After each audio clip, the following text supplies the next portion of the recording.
That's right. Hyunjung Lee, folks. This is my guy from the College of Davidson, 6'8", 210 pounds. We don't have his vertical jump because it wasn't evaluated. But his wingspan is 6'9".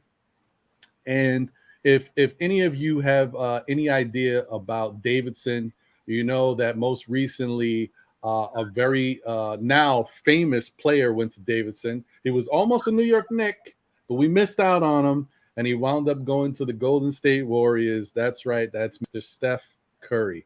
And if you know about Steph Curry, you know he changed the way the NBA is played today. His style of basketball, along with what Golden State was running, along with Klay Thompson, that whole thing has revolutionized the game of basketball. It's now a perimeter-based game for the most part. There's a lot of three-point shooting on all teams. Even the bigs are now shooting threes, and that is based heavily on Steph Curry's influence.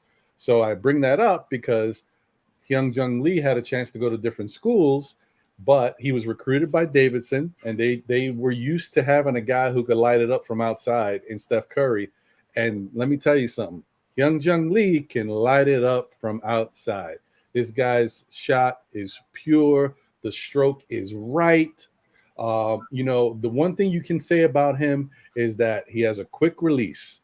The catch and shoot portion of his game is, I think it's top notch. He has a pure shot off the dribble handoff. For now, I'm only saying this because I'm a Knicks fan, and if other fellow Knicks fans understand, we saw a lot of dribble handoff stuff between Julius Randle and Evan Fournier this year. It didn't always work the way we wanted it to work, but at some point throughout the season, it started to get good, and you started to see Fournier with the timing. So think of that with a young guy like Hyunjung Lee, and he's doing it very well. His shot is very pure. The other thing about him is that he's an excellent shooter off screens. You just give this guy a little daylight, give him just a little bit, and because he has a quick release and great shooting form, his shot is pure. And I think just for people, there may be somebody new watching and doesn't necessarily understand what the term pure means when you're talking about a jump shot. A pure jump shot, the form, everything looks beautiful. It's sweet. It's just the right positioning. And also, it's how it comes off the fingertips, the rotation on the ball, and how it hits the rim. Like if it just goes right in the middle, sweet, hit that net, it's not banging around everywhere. Those guys are special. There's not too many guys out there, especially in these days in the NBA. We used to see it a lot back in my day when I first started watching the NBA in the 90s and stuff. I'm old. Okay, but whatever. Anyway. The point is, you got to really see a good amount of that in his game.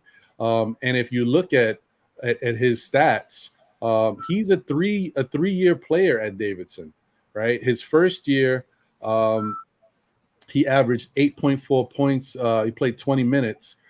He shot 46% from the field.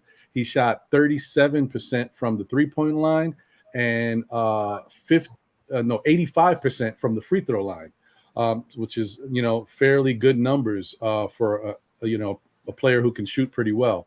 And then in his 2020-21 season, 2 years ago, he averaged 13.5 points on 29 minutes played, but he shot 50% from the field, 44% from three, and 90% from the free throw line. I mean, he was lights out. That was a remarkable performance for him, and that's what kind of started to get him on the radar of a lot of different, media avenues and stuff. There's some videos out there you'll see of him. He started to gain some traction and gain some interest. However, this previous year that just passed, the 2021-22 year, he scored more points. He averaged 15.8 points per game in 32 minutes. However, maybe because of more responsibilities, maybe, he was asked to do more tasks. Some of his shooting numbers dipped a little bit. From the field, he shot 47%. And from the 3-point line, he shot 38%, which is still a very good number. And then he shot 77% from the free throw line. That's the number that is a little surprising because he's shown evidence of being such a good shooter. That it's surprising to see him take a drop from 90% to 77%. But, like I said, he might have had other responsibilities and other things going on. So that could have affected his concentration and his shot at the free throw line. But he's shown great evidence of continuing to be a really good shooter.